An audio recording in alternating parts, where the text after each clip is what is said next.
The following program, Live and Learn, is made possible by Aging Partners. Find out more on their website. Hi, everybody. Welcome to Live and Learn. My guest today is Dr. Ken Dewey, who's retired from the University of Nebraska, and we're going to be talking about the weather. COVID-19 has been with us now for over 6 months, and we are all trying to cope with the stress of the isolation and maybe stress of some sickness in the family. But there are some interesting things that we can do to help us get through this. Stay tuned for an interesting discussion about some of those coping and resilient skills. It will leave you upbeat.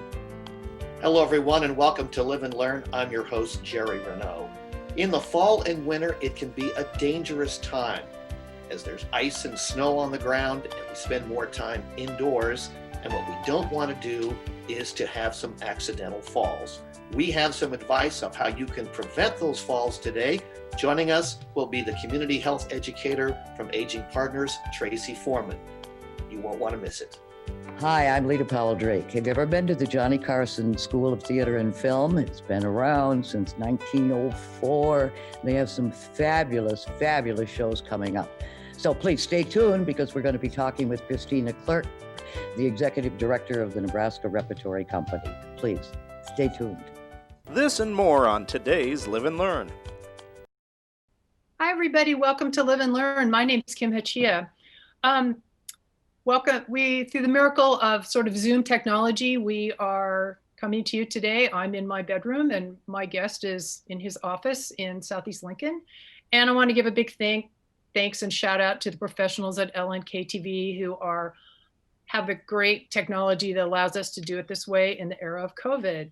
I think a lot of us at many points in the day are interested in the weather, and we're checking the forecast to figure out whether it's going to rain or snow or what the long-term or short-term forecast is. And my guest today, Dr. Ken Dewey, made his life's work studying the weather, studying climate. He retired as a professor of meteorology and geography after 46 years from the University of Nebraska this past summer.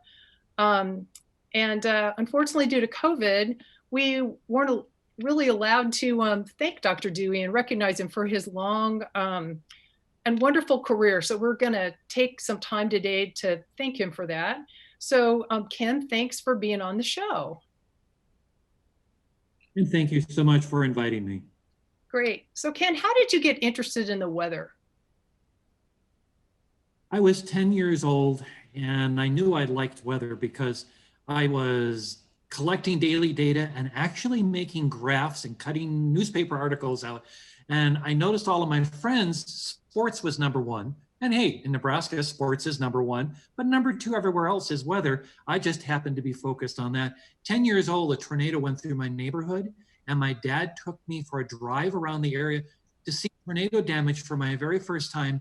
And I turned to my dad and I remember the words, "Why does the atmosphere throw such a tantrum?" And he then bought me books and encouraged me all the way through into graduate school, where here I am at the end of my career, spending a lifetime looking at weather and climate. Well, I know that you grew up in the Chicago area, correct? Yes. And so that storm, a tornado in Chicago, that's a big deal. You last spring, or I guess maybe it was about a year ago at this time, you published this book, Great Plains Weather, with the University of Nebraska Press and the Center for Great Plains Studies. So tell me a little bit about this book. I know it's a little bit of a memoir, but it's also about Great Plains weather. It is partially memoir. It takes me from the decision to come here to the Great Plains and then have my entire career here, and also why I've decided to retire here. People can choose pretty much where they want to go. I chose Nebraska. I had relatives that were pretty upset saying, you're going to go out there and they have all this incredible, dangerous weather. There's hailstorms and tornadoes and blizzards and tornadoes and cold waves and tornadoes. They were basically worried about tornadoes. And I said, but that's the reason I'm going there. What's the bad news? This is why I chose to come here. I wanted to see the atmosphere throw its tantrums. Now, granted, I don't want people getting hurt, but I do know that that's what happens. I wanted to study the atmosphere in the great open plains of the Great Plains and understand why the atmosphere threw its tantrums, if you will, and how the atmosphere and the climate might even be changing over time. And so why is the Great Plains, why is Nebraska a good place to study the weather? Is it the geography? What is it? It is the geography, and I'm also a geographer by trade. We are literally, as I've told some people, the 50-yard line. Obviously, the further north you get, the closer you get to the Arctic. The further south you get, the closer you get to the tropics. We are in the middle of the country, and a flat, open, undulating plain, if you will, where the weather can come at us from any direction. I've claimed we don't own a climate in Nebraska because we don't have a mountainous climate. We don't have a tropical climate. We're not the icebox of America, of northern Minnesota. We're not an oceanic maritime climate like Seattle or New England. We have weather that can change on a dime. And the very minute right now, as you're talking to me, I'm pretty excited watching the weather map. It's 17 degrees at 1 p.m. Oh, not in the Arctic, in Minnesota. And it's 21 degrees in Wyoming, while it's 83 degrees in St. Joseph and Kansas City, just south of our southeast border. We are a zone of incredible contrasts in weather, day to day, month to month, year to year. And by moving here, I got to see every kind of weather you can, except a hurricane. Right. And so is the fact that we're kind of right in the middle, both north, south, east, west, kind of like in the crosshairs, is that why our weather is so volatile and has so many extremes? It's exactly why it's so extreme. It's because we have these two strong forces. We have cold to the north, heat to the south, dry air to our west, and mountains influencing things. And we also have all that moisture off to our east. Those are four different teams all battling as we're trying to walk down the middle of the street, and they're coming at us from all four directions. Sometimes it can get very quiet and boring. I once traveled to Tucson, Arizona in the winter, and after 1 week of having the weather be the same, I literally said to myself, I couldn't stand living here. I was in Hawaii both in the winter doing research. I couldn't stand living there. Every day was the same. There isn't any variety. I know people like to be snowbirds. They like to move away from here, but they also say things like, I miss the seasons in Nebraska. I miss the change in the color of the leaves. And this is a very exciting place to live if you like weather and climate. Well, I know that we have some pictures from your book. And one of the interesting pictures I think is of our Antelope Valley project here in Lincoln. And one of the pictures shows what Antelope Valley normally looks like. And then another, which is this picture that you're seeing on your screen. And this is taken maybe from that little bridge on Y Street, looking north. Yes, it's right near the campus. Yeah, and then here it is. Was this 2015? We had how many inches of rain over that period of time? We had over a dozen inches of rain, over 12 to 15 inches of rain, just to the south of Lincoln, and the water head to through Lincoln. Lincoln's in its way. Right. And I want to point out again, it's not a textbook. It's not a biography. It's my telling stories of things that I have seen and then research, because it's not just what I've seen. I go all the way back to the 1800s and talk about the early settlers moving across the Great Plains, encountering tornadoes and hailstorms, and having never seen anything like that in their European homeland. So that picture that you see there, it's telling a story, but then there's also data and information about why that happens. So I've tried to write it not as a textbook that's going to be boring, but as a book that you go, I've heard of that, or I didn't know that. That's exciting. And I have found people get a hold of me and say, I didn't know that. That's really neat to learn that. And where did you find this information? There's a lot of historical information out there that I went and got into. You know, it seems to me that over the arc of your career, there have been a lot of technology changes that have allowed you to gather that data. But I do suspect that weather people they're data driven. So, you know, there's a lot of information. Maybe the military collected storm information and all of that. So I guess if you're a data freak, though, studying weather would be a good thing to get into. Technology is the biggest impact in my life. Yeah. And as a college student, professor walked in and he said, this is the most exciting day of my life as a professor. we got a copy machine. Now think how we take that for granted today. I can use my phone to take a picture. I can use my digital camera. We have copy machines and way to digitize stuff all over the time. Before that, he had to write down everything he wanted to know. Back when I started in my career, weather forecasting was accurate out maybe 2 to 3 days. Now we're accurate out at least 2 weeks, sometimes longer, and we have at our fingertips. I get warnings on my watch. My goodness, Dick Tracy. When I was a little kid, when I was growing up and they were communicating with their watch, I can do that now. I get my email on my watch. I get messages on my watch, and it tells me the weather. It gives me weather alerts. And last night I got my first alert. I was in bed and it was going beep, beep, beep, beep. It was a technology that's there so that unlike the past where once a day I could read what was in the newspaper or maybe see something on TV in the weathercast, we now constantly can see the weather live on the internet, live on all these different apps that we have on our phones. And I no longer drive across the country into thunderstorms, not knowing where the hail is, driving into an ice storm or a snowstorm, not knowing where it is. In my car, I have radar, and it comes standard with my car. Right. And we didn't have any of that technology. It's made things be more accurate. And it's not just my field, obviously all of science. Look at what we know in medical science today compared to 30, 40 years ago. That's the biggest change in my life, is the speed and the amount of data that we take in as weather and climate scientists. Do you think that, being surrounded by all that kind of information has made just normal average people more interested in the weather? We have a whole channel dedicated to the weather now. And who would have thought of that 50 years ago, right? Or do they have fatigue? And you hear people talking about fatigue. Students are tired by the end of the semester. People are tired raising their children, and they're glad when they finally have grandkids because they can send them back home. But is there fatigue? Is there just so much barrage of information that they really just don't want to hear it anymore? And there's also the problem with, we've heard the expression fake news. There's fake weather news. And it is a problem that my good friend and colleague, Rusty Dawkins, and I are currently now battling. Somebody on the internet who you don't know, I'm Bob the weather guy, I'm Sally the weather person. They put out a forecast, we're gonna have this happen, and people start spreading it on the internet like it's true. It's only a rumor. So we have a rumor mill now in technology that we can't stop because there's so much information out there. It used to be just in Lincoln, Nebraska, we had channel 1011, and then eventually we got channel 7, and we grew in terms of, we had meteorologists, and then they came on TV of an evening to tell us if a tornado was coming.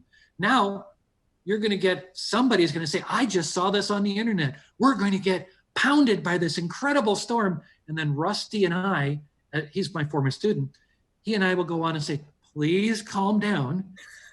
We need to have you go to trusted sources. Right. The National Weather Service, to trusted meteorologists in the academic world that you know. And because that's the problem with all this technology. There's so much that people, I just want to walk away from it, and they don't know who to trust. Right.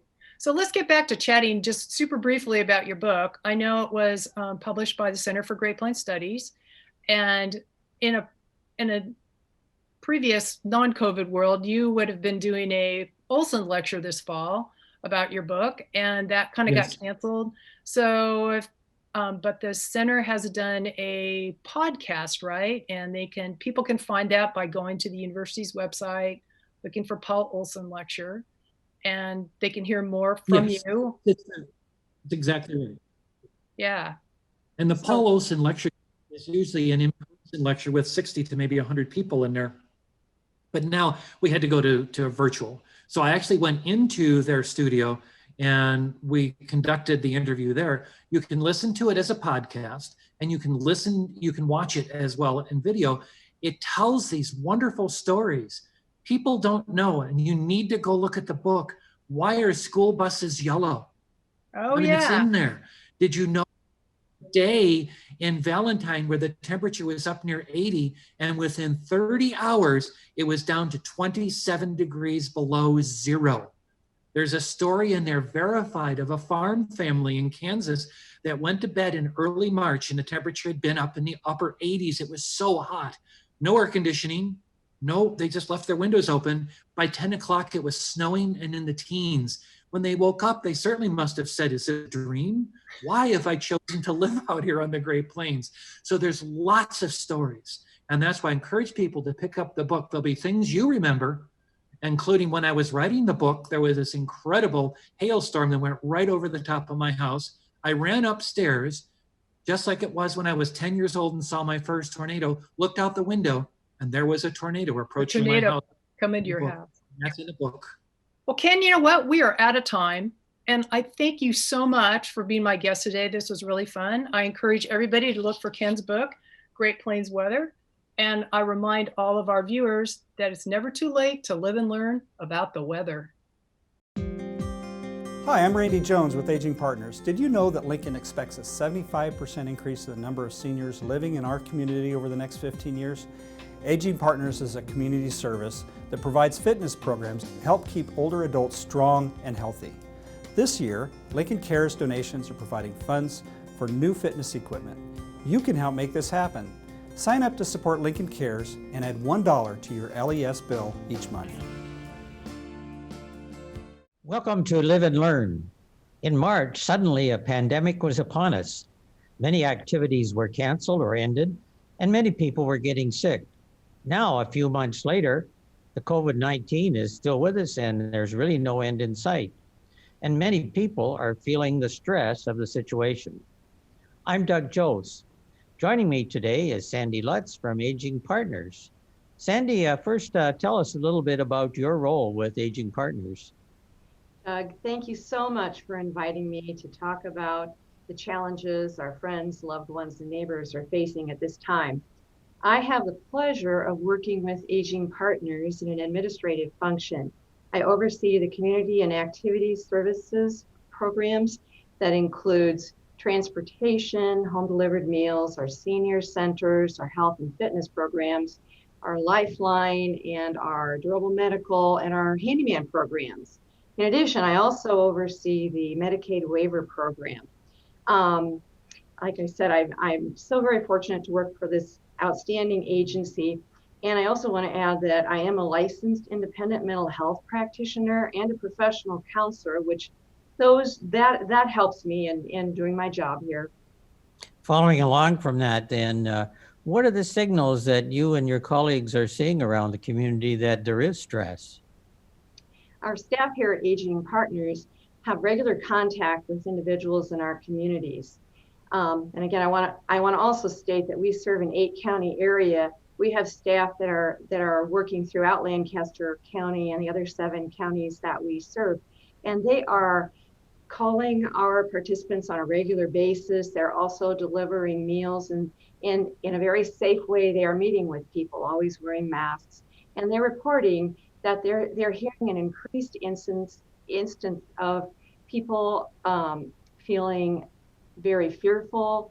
They are confused and angry, sad, and they are telling us that they just don't know what's going to come next. So there's increased anxiety.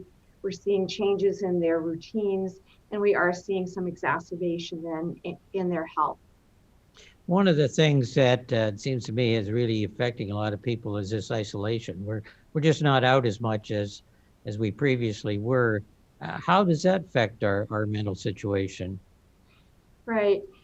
Isolation can contribute to increased sadness, fear, anxiety, and it can also lead to depression. Depression can be short-term. It can be long-term. And for those people who already have diagnoses of mental illness, isolation can exacerbate that. Those symptoms that they may experience associated with their mental health diagnoses may become more prevalent in their life. The other side of it is, of course, the fear of getting sick, and many people have, of course, been sick, and that causes a lot of stress. Is this sort of affect us differently than the isolation aspect? Yes. depression can have negative effects. Depression and stress can have negative effects on our overall health, our physical health. And you've probably heard throughout the years that it's important to decrease stress in your life, that it can adversely affect high blood pressure. And also studies have shown that our resiliency, our immune systems can be adversely affected by stress and depression. So yeah, we have that concern of people having increased health concerns and their quality of life is decreased, is less with isolation. Let's get into some of the coping situations. And what are some of the daily activities that you recommend to cope with these kind of stresses? One of the outstanding things about seniors is that they've been around a long time. And many seniors have developed a great deal of resiliency because they've been through stressors in their life.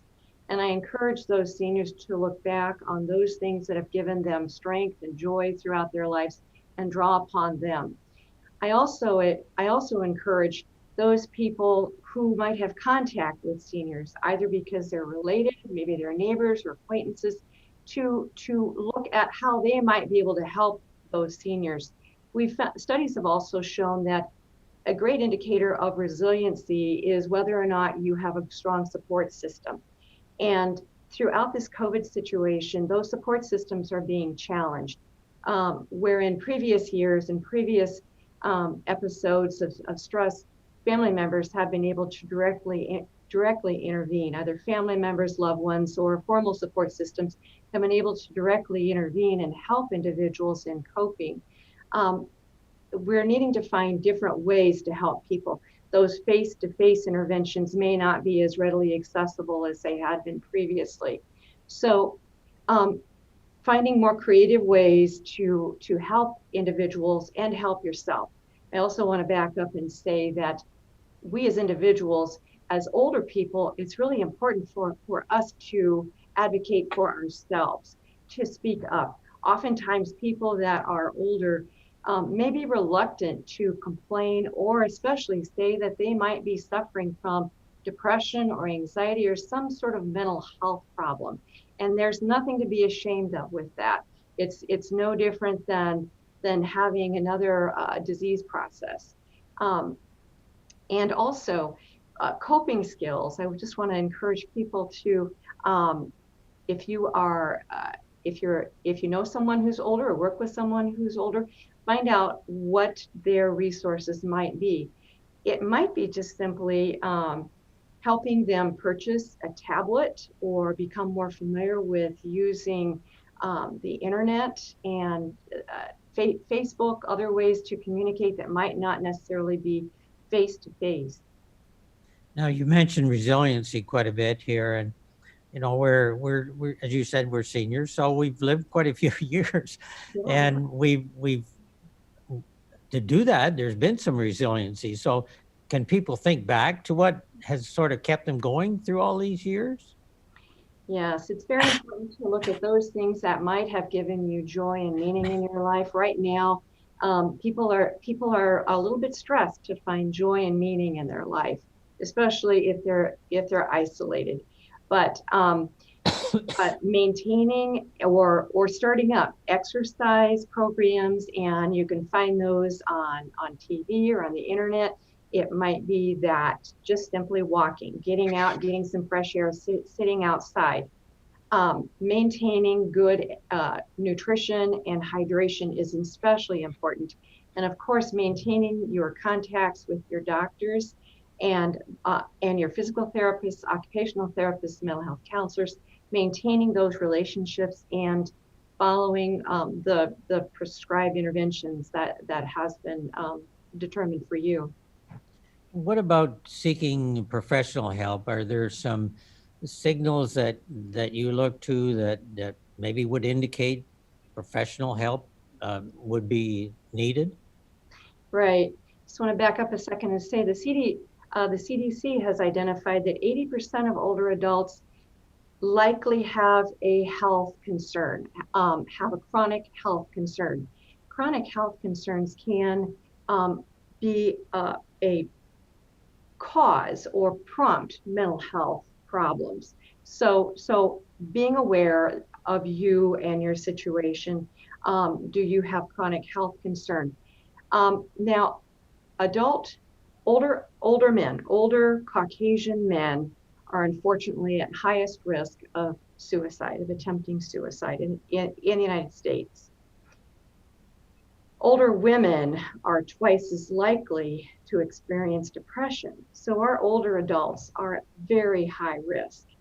Certainly, if you find that you yourself as an older adult or a loved one who might be older is showing signs of changes in their life, if they are sleeping less or sleeping more, if their eating patterns have changed, if they are expressing hopelessness. Hopelessness is a very high indicator of significant depression and possible suicide.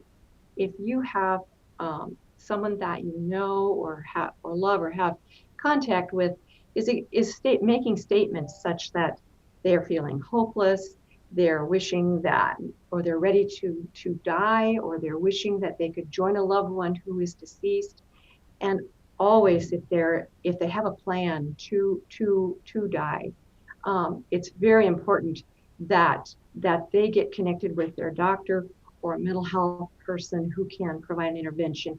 And of course, if this person is at significant risk of suicide, it might need a 911 call, but taking it seriously. This is a very serious time, and older adults may not be communicating that they're experiencing mental health problems in a typical way. They may not be saying, I'm sad. They may be saying, I'm tired, I'm feeling more anxious, I'm just weary, I don't have much motivation. They also might be complaining more of physical health problems, but it's important to listen carefully to those older adults and try to read between the lines, ask some questions. And again, their doctors, their medical doctors and mental health contacts, those are going to be very important to help people weather this storm.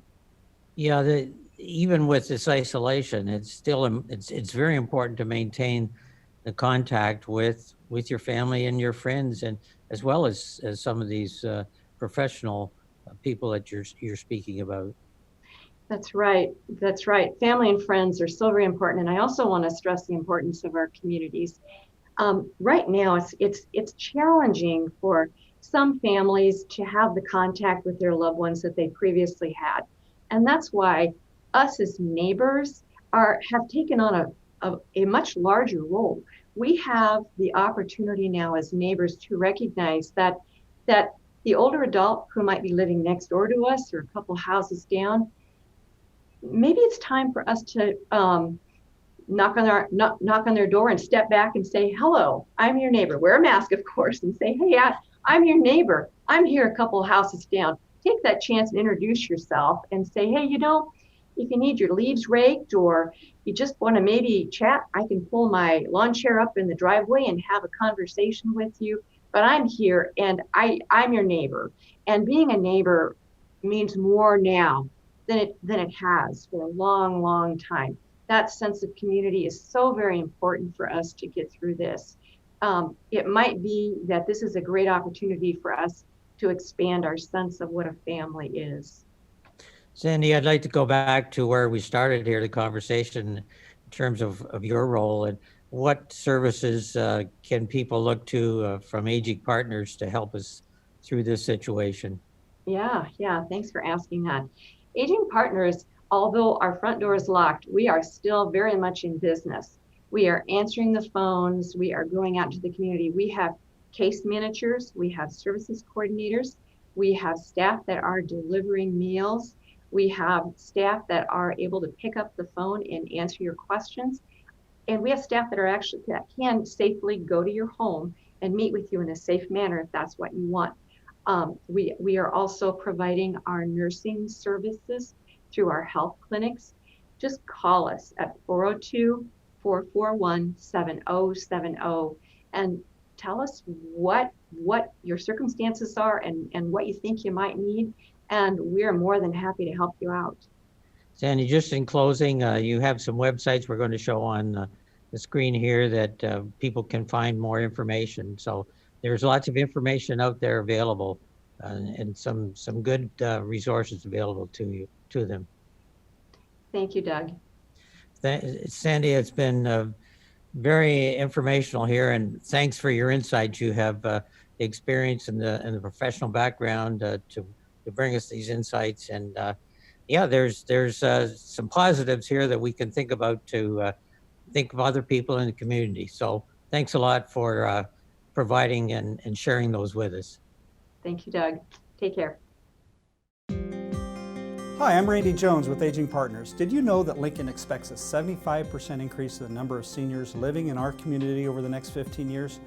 Aging Partners is a community service that provides fitness programs to help keep older adults strong and healthy. This year, Lincoln Cares donations are providing funds for new fitness equipment. You can help make this happen. Sign up to support Lincoln Cares and add $1 to your LES bill each month. Hello, everyone, and welcome to Live and Learn. I'm your host, Jerry Renaud. Today, we have a pretty serious subject that we want to talk about. It's something that usually occurs more often in the fall and winter months, and that is accidental falls. And it is easy to do, as both my guest and I can attest to, and we don't want that to happen to you. And so that's why we have brought in Aging Partners community health educator Tracy Foreman, who is going to talk about ways that we can prevent falls, and we can also talk about little things that you can do to help keep you safe, because this is a real serious topic, is it not, Tracy? Very serious topic, and we address it with great vigor because we know this is a time of year that people need to be prepared. I want to read this to you because I think this is really important and I want to get it right. Falls are the leading cause of fatal and non-fatal injuries for older Americans. Falls threaten senior safety and independence and generate enormous economic and personal costs. That's a statement that really lays it all out there. This is not something that we want people to have to go through. That's correct. And one of the number one reasons that people are no longer able to attend some of our programs are due to falls. And so not only does it disable the person, but it also can disable family members because of their fall, and it can change their lifestyles, and it's a devastating thing, and it costs millions into the trillions of dollars every year. Yeah, we're going to take a look at some of those stats, but I do think it's interesting.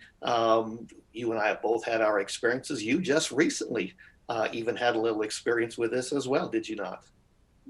I certainly did. And this was just a couple of months ago. I was playing with my grandchildren, and I was not wearing my gripper socks like I should have been. And I was kicking at a balloon, and instead of one foot going up, they both went up. And I fell and broke my wrist. Just got the cast off recently. So, yeah, it is something that can go on for a long time. A number of years ago, I had an athletic injury where I fell and broke my arm, and it was something that lasted for 7 and 8 months. So again, we really want to help people from having to go through this. Let's talk about some of the challenges, and I think we have a graphic of some very frightening statistics here. So as we look at some of these, 1 in 4 Americans 65 and older falls each year. Every 11 seconds, and an older adult is treated at the emergency room. Every 19 minutes, an older adult dies from a fall. The economic impact, it's huge. Talk about some of this stuff. Well, we know that as we get older, there are many things that contribute to poor balance. And a lot of times it can be something as simple as medications that we're on, interacting negatively with one another, or sleeping aids, or cold medications. We don't think of over-the-counter medications as being something that can cause us to lose our balance, but they most certainly can. And so that's why Aging Partners does recommend a yearly medication review. But our balance does change. We may have inner ear issues, or we may be on other meds that can affect our balance. So eyeglasses, such a simple thing, but if you're wearing bifocals and you're trying to go down steps and you've got that line, it can really skew your line of vision. And so a lot of people will say, I had my glasses on, but that's why I fell. So unfamiliar territory, cracks in the sidewalk, leaves. This is a time of year we don't think about leaves being slippery and wet, but they are.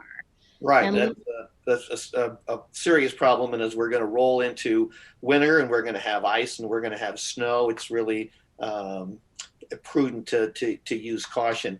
I don't think sometimes people realize what the financial impact can be as well. Our statistics show that in 2015, the total cost from injuries was $50 billion. And Medicare and Medicaid shouldered 75% of those costs. And they're thinking that by the end of this year, it could be almost $70 billion. yes, and startling statistics. And if people wonder why the cost, even their share of their Medicare payments are going up, or their monthly Medicare fees are going up, it's because of the extreme cost, not only of falls, but other hospitalizations and rehabs. And if you think about an average fall, the rehab after the hospitalization is going to be a lot of times 2 to 6 months. Very costly.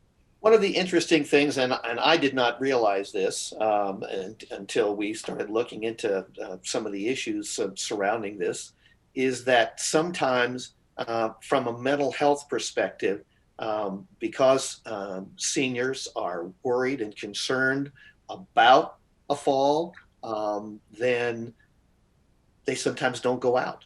And so they tend to stay at home and not do the kinds of things that they should do, or go to exercise programs. And that can be a mental health issue as well. So it's sort of a sidelight of this problem. Yes, and one of the best mental and physical strengthening tools that we have is physical fitness. And so we know that with the isolation that is occurring right now, a lot of people have lapsed into depression and anxiety and fear. And so we're encouraging people to get connected to programs in their community. And if they have computers, they can do that with Zoom, or they can call the Aging Partners offices and get connected to the Neighbor Link program. And that can connect them to the outside world through a volunteer. We want them to stay connected, and there's lots of physical fitness options they have in their own homes. So just calling our offices, or calling a friend, or if they have a caseworker through Aging Partners, call and ask what their options are. And this is a serious enough problem that there is actually a national organization that has been formed to look at this problem and try to come up with some solutions. If a person over the age of 60 or at any age has access to a computer, they can go to the National Council on Aging, NCOA, just type that into your search bar, and you will get a multitude of great information that can help you not only with falls prevention, but with depression, with healthy eating, with anxiety. And so we work a lot with the National Council on Aging, and I would encourage them. They will send out information to you. You can access a lot of things online that are very helpful. So I say go for it. And then to call Aging Partners. We have so much good information. Right. And you have taken a lot of the information from the national organization and sort of come up with a plan of things that people can really do to try to prevent these falls. Sometimes it's just impossible, but if we can do at least what we can do, I think that's a great idea. So let's walk through some of these things. We've sort of touched briefly on them, but let's go ahead and talk about some of the specific plans that Aging Partners has. And the first one you mentioned sort of briefly is exercise. It seems to be something that is at the forefront of almost every preventable problem that we have, or at least in a lot of instances. So let's talk about exercise and what that can do and how Aging Partners is involved in that.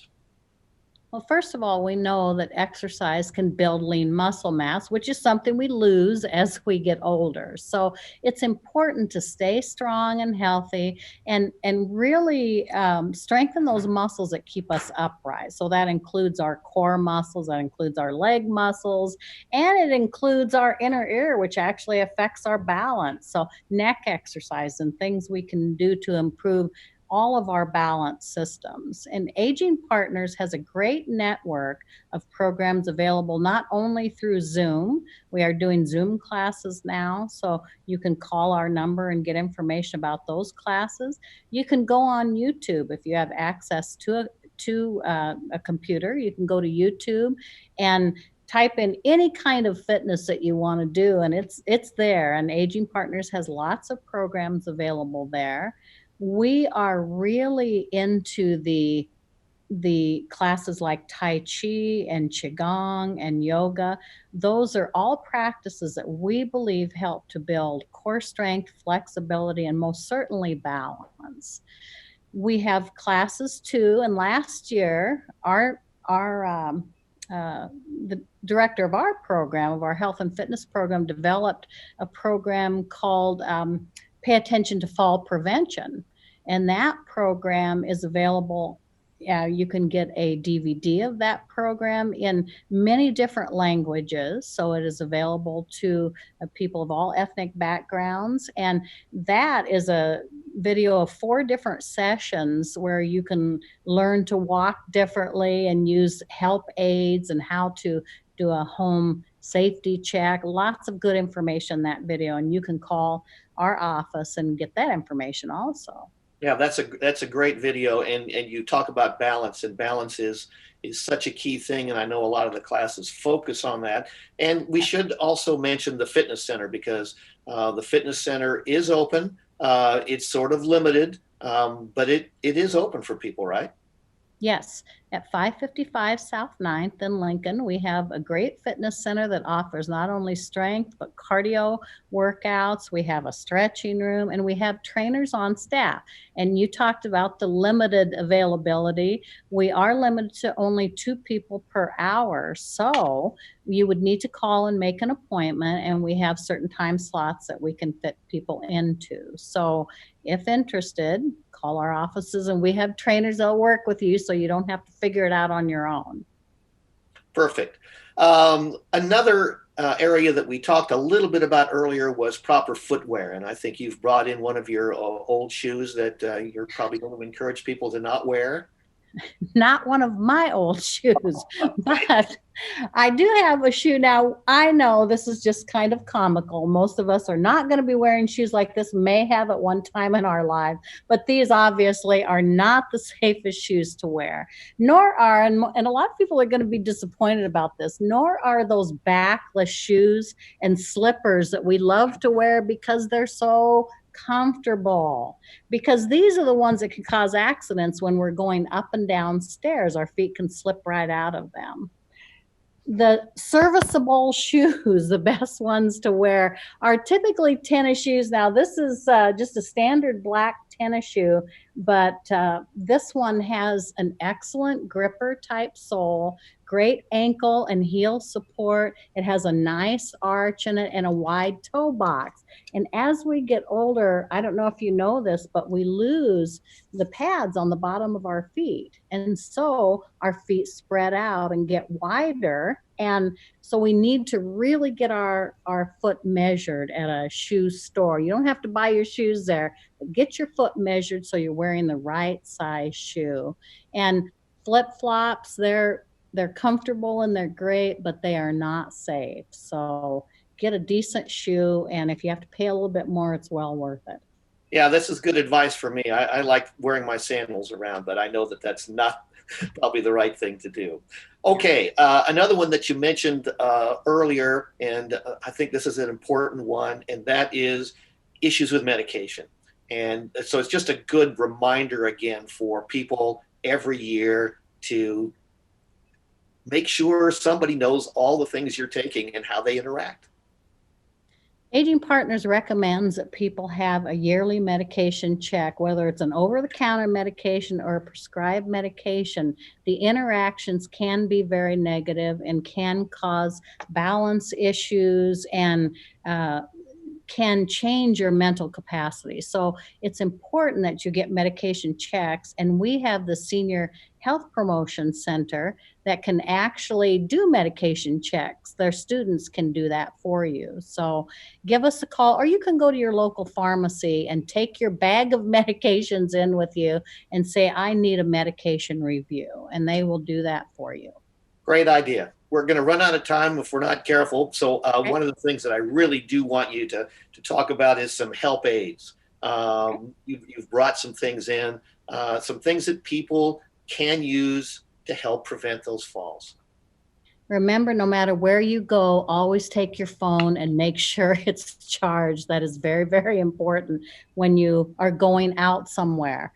If it's icy and snowy, wear your yak tracks. These are called. You can get them at any sporting goods store, or Walgreens has these, any kind of a shoe device that goes on the bottom of your shoe and helps to grip the ground. You want to be sure in your home or wherever you're going, you have a light of some kind. In the house, we have night lights, but in the car, you need to keep a flashlight there at all times. Take a whistle with you. I know you'll have so much stuff on you that it'll be hard to walk, but be sure you keep a whistle in case you fall and you need to alert someone to that. And this is really important. If you use a cane and you must go outside, be sure you get one of the ice grip components that go on the bottom of your cane. They're very easy to put on and take off, and they just flip up and down. It's just very, very simple. So you can go back to the rubber tip when you're inside and click it into place when you're outside. So use something like that. And last but not least, keep a little bottle. If you don't have one of these water bottles at home, I'd be surprised. Keep a water bottle at home full of either de-icer, sand, or cat litter, and sprinkle it. If you know there's some black ice there, sprinkle it when you get out of your car if it's icy. All great advice. Thank you so much. We are out of time. If anybody has any questions, they can always call Aging Partners and get some more information. Tracy, thanks so much for being with us today. And thanks to all of you for being with us today. I want you to all stay safe and stay healthy. And always remember, it's never too late to live and learn. Hi, I'm Randy Jones with Aging Partners. Did you know that Lincoln expects a 75% increase in the number of seniors living in our community over the next 15 years? Aging Partners is a community service that provides fitness programs to help keep older adults strong and healthy. This year, Lincoln Cares donations are providing funds for new fitness equipment. You can help make this happen. Sign up to support Lincoln Cares and add $1 to your LES bill each month. Welcome to Live and Learn. I'm Lita Powell-Drake, and with us today we have somebody very special, Christina Kirk. She is the executive director of the Nebraska Repertory Theater right here in Lincoln at the Temple Building. And it's right there on the campus. And they have a fabulous lineup for wonderful theater to come up. And of course, we have our own Johnny Carson to thank for saving the Temple Building right there at 12th and R Street. This amazed me. I didn't realize that the Temple Building was built in 1907 on the campus right here in Lincoln. But of course, it's fallen into repair, or disrepair, I should say, disrepair at the end of, well, probably the 1970s. And so Christina is here. She is Christina Kirk. And I'm just wondering why Johnny Carson would spend so much money that he donated to help preserve and upgrade the Nebraska Repertory Theater. You know, Lita, what's so wonderful about Johnny Carson is he's so much about giving back. I mean, he so appreciated the experience he had while he was a student at Nebraska. And he wanted other students to have that, and particularly students from Nebraska. Yeah. And I think that's just so incredible. And so he was so generous with his time and obviously with his money. But I mean, he really cares about giving back to the students in the same way that he appreciated it. Well, when you talk about the money, he donated over $40 million to upgrade the Temple building. I still call it the Temple building, Johnny Carson Theater of School and Film. And that's why it got that name, because he donated so much money. Oh, look at well, you know, in addition to that money going to upgrade the Temple building, it was also for scholarships for students, Nebraska students that couldn't afford get access to an education. So his contributions were comprehensive and quite wonderful. Well, $40 million. I mean, that's an extraordinary amount of money. What have you done with all that money? Well, it's been incredible. We've been able to send students to the Globe Theater in England with endowment money. We've been able to make sure that students could just afford to come to college through that money. So through Nebraska Promise, not Nebraska Promise, but Nebraska scholarships, he was able to do. And then our students have gone to conferences all over the country. Yeah. So it's been great. Well, you were there for a while, weren't you? That's right. My first encounter with Nebraska Repertory Theater was in 1985. Oh. I was a newly graduated actor, and this was my first professional gig. And I worked for Rex McGraw, who was the artistic director at the time. Yes. And I got to be in Something's Afoot, playing Lady Grace Manley Prow opposite Kevin Hofeditz. And I was also in Charlie's Aunt. And I had a great experience. So it's wonderful that my career has taken me full circle. Oh, welcome back to Lincoln, Nebraska. Okay, well, you've got a fabulous schedule lined up. Let's start with the first one. We're going to be talking about Black Lives Matter. You tell us what's on the schedule. Well, you know, we've already had one of our first. We've got a whole series of real change events that are all virtual. And we had the first one on October 2nd, and that was about the continuum. So the civil rights movement through Black Lives Matter. And then the second one is going to be about Baldwin and the American theater. And we're really excited about that. That's coming up November 6th. What's that about? That's really That's about it, James Baldwin? Yes, and our special guest is Dick Cavett has agreed to come and chat with us. We're so excited because he had a very famous interview he did with James Baldwin in the early 60s that is quite well known, where he asked him a lot of controversial questions, and it's still relevant today, and it resonates with a lot of the things that people are talking about with the Black Lives Matter movement. So we thought it would be great to ask Dick, okay, if James Baldwin were here today, what would you ask him? And to get his perspective. So we're thrilled that he's going to be part of the event on November 6th. So I hope you'll all tune in. You can go to nebraskarep.org to get more information. Well, now in November, Baldwin and the American Theater. Tell us about that. Yes, that's the one in November. And so we'll have excerpts from plays by James Baldwin, both Blues for Mr. Charlie and Amen Corner, and they'll be performed. And then there'll be a panel talking about all of this. And this is all part of a 2-year collaboration we have with the St. Louis Black Rep. You may notice to my side there that I have this R with a face in it. Yeah, it's a combined logo of Nebraska Rep and the St. Louis Black Rep. We're very excited about this collaboration of 2 years. So the producing director at Black Rep is being the one who is helping us to coordinate these events. So we're really excited. All right, and coming up in February, Dracula, Mina's Yes. Quest. What is that? Well, it's a really I know Dracula, but I didn't know about Mina's Quest. Well, Stephen Dietz did a treatment of Dracula, and then he did a retreatment of it. So this is a very hot off the presses new interpretation of Dracula. And the reason it's called Mina's Quest is it focuses a lot on the female experience and how the women are confronting these vampires in their midst. Oh. And I'm supposed to make sure I warn everybody. Scared the vampires? Oh, it's going to be scary. This is not for the faint of heart or the very young. And I will tell you, there will be blood. So look for that. Very exciting.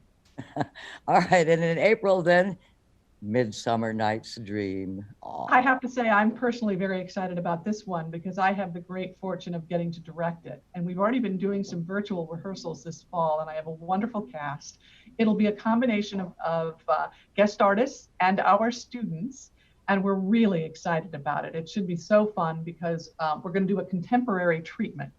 And so we decided to embrace all the chaos that is the current moment, everything from climate change to the pandemic, and say, what do you do when you're in chaos? Escape to the woods and figure it out and find some love.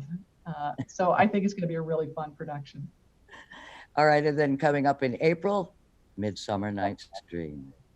Oh, well, yeah, actually, Midsummer Night's Dream is going to be an incredible production. We're really excited about it. Yes, that's the one I'm directing, and I'm thrilled about it. Yes, Oh, yeah. there's one of the costumes. The costume designs for this are wonderful. It's a student costume designer. Who does the costumes? It's Haley, and she's just incredible. She's a marvelous student costume designer, and we're thrilled with what she's done. She's done a very contemporary treatment of the production, and just really vibrant costumes. So Why I find that fascinating is I was the costume designer at the University of Nebraska when I first came here, and I didn't make costumes as well as that right there. I just kind of, got out my needle and thread in the sewing machine and did the best that I could. That's great. I love it. Gotten sophisticated between now and then. Okay, Midsummer Night's Dream, and then The Way to the Way. What on earth is that? We are so excited about this world premiere, Lita. Andy Parker, our artistic director, has written and conceived this beautiful production. It's based on the ancient Chinese philosopher Lutz, who wrote a beautiful text called Tao Te Ching. But it also has these wonderful stories, Chinese stories. And what's incredible is we're going to have donated to us Chinese lions and tigers from Lions and tigers and what? Oh my. Yeah, exactly. Lions and tigers. There might even be a bear or two. I'm not sure, but it's hilarious. I've read the script. It's funny and also touching and moving, and it's all puppets.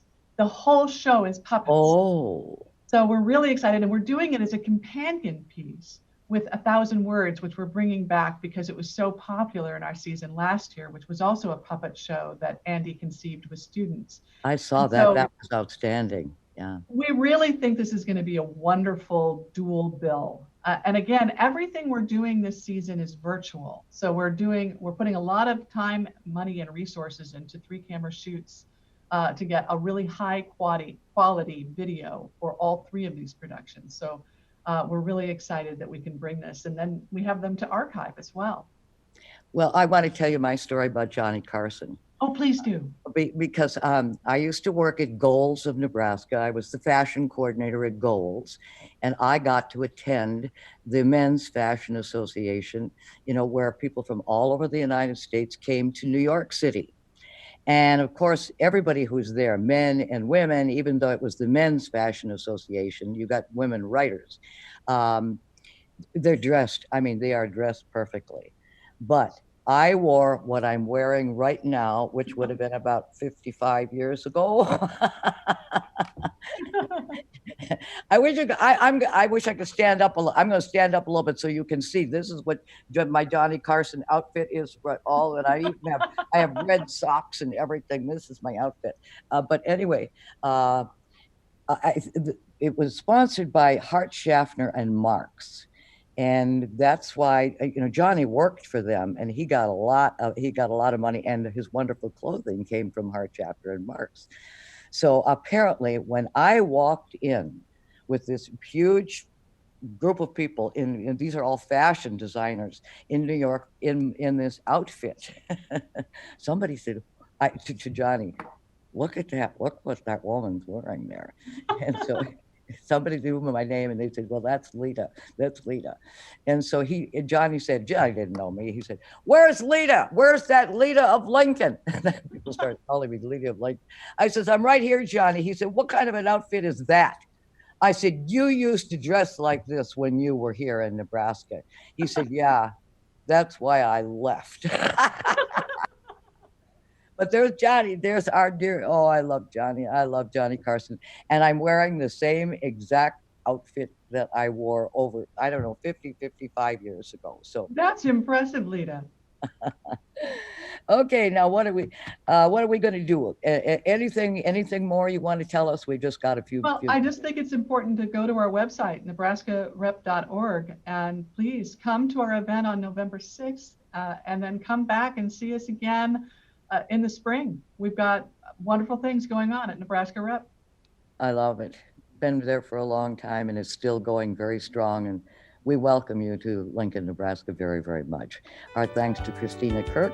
And remember, it's never too late to live and learn more about the Nebraska Repertory Theater.